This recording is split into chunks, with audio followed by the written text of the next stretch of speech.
There are some true crime cases that feel frightening because of violence. And then there are cases that feel frightening because of uncertainty. Brandon Swanson's disappearance belongs to the second category. Because what makes this case so haunting is not just that a young man vanished. It's that for a brief moment, people were connected to him in real time, right before everything went silent. In May of 2008, 19-year-old Brandon Swanson was driving home late at night in rural Minnesota after attending parties with friends. At some point during the drive, the vehicle went into a ditch.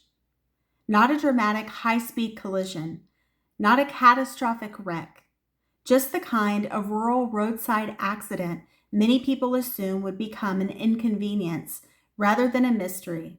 Brandon called his parents, and honestly, that detail changes the emotional tone of the entire case, because now the audience experiences the story differently. There is no longer a person who disappeared without contact. This becomes a story about connection interrupted in real time. His parents answered the phone. He told them that he had gone off the road and believed he knew where he was. He was calm enough to communicate, calm enough to make a plan. And like many young adults in small town America, Brandon thought he could simply walk toward help while his parents came to find him.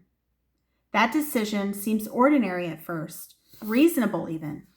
But ordinary decisions are often the exact moments where disappearance cases begin. Brandon remained on the phone with his father while walking through the darkness. And that image alone unsettles people deeply. A father listening to his son moving through the night, trying to guide him home. At one point, Brandon reportedly mentioned fences, fields, roads, landmarks difficult to identify in darkness. And rural terrain at night can become profoundly disorienting very quickly, especially when adrenaline is high, exhaustion is present, alcohol may be involved, and visibility is limited. People often underestimate how psychologically destabilizing darkness and unfamiliar terrain can become. The human brain craves orientation. When orientation disappears, panic can rise rapidly. And then came the moment that would haunt people for years. While still speaking with his father on the phone, Brandon suddenly exclaimed, "Oh shit," and the line went dead. Just like that. No explanation, no clarification, no follow-up. Silence. That moment psychologically grips people because interrupted communication creates unresolved emotional tension. The human mind desperately wants completion. What did he see? Did he fall? Was he injured? Did environmental danger suddenly appear? Did confusion escalate? Or did something else entirely happen after the phone disconnected? The unanswered nature of the final moment transformed the case into something larger than a missing person investigation. It became an emotional puzzle people could not stop replaying.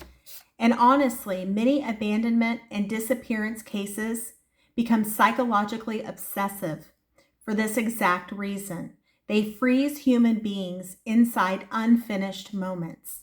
An abandoned car, a disconnected phone call, a final voicemail, a person expected home who never arrives. The story feels paused rather than completed, and the mind keeps trying to finish it.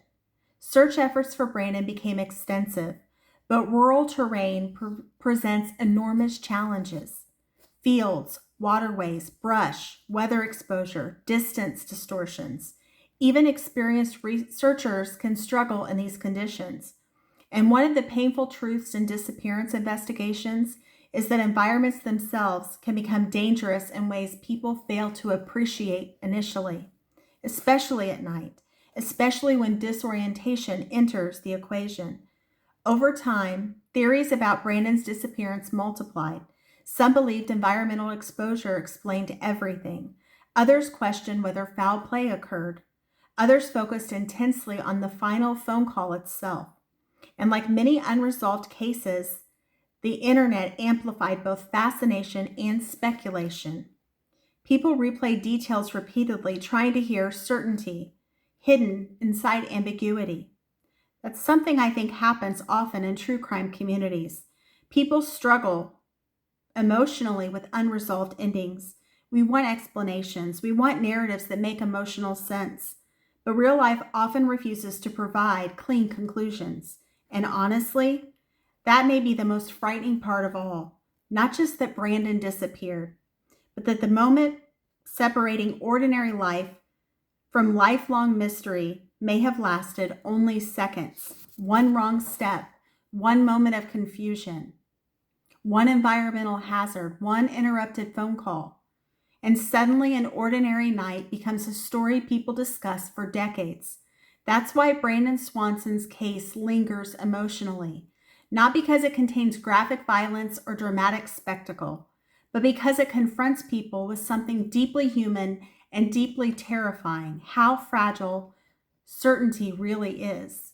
And maybe that's why people continue replaying that final moment in their minds, because somewhere inside that absence, people are still searching for an ending that never came. Thank you for tuning in to Grace and Gavel, where truth meets compassion. My name is Buffy. I'm an almost 18-year criminal defense attorney. And if you got value with this, feel free to like and subscribe. I'd greatly appreciate it. And I hope you have a great rest of your day. Bye-bye.